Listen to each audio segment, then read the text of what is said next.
Someone asked Yeshua the following: "What good thing shall I do that I may enter eternal life?"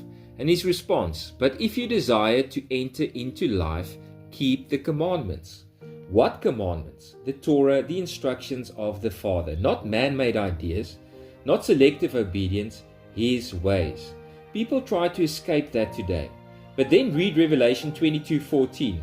"Blessed are those who do His commandments, that they may have the right to the tree of life." This is not a contradiction, it's a confirmation. From beginning to end, the message is consistent. Obedience matters. Not empty words, not belief without action. Those who keep His Torah, His instructions, are the ones who enter. So ask yourself, are you following His instructions or just what suits you? Because the standard hasn't changed. May Yahweh bless you.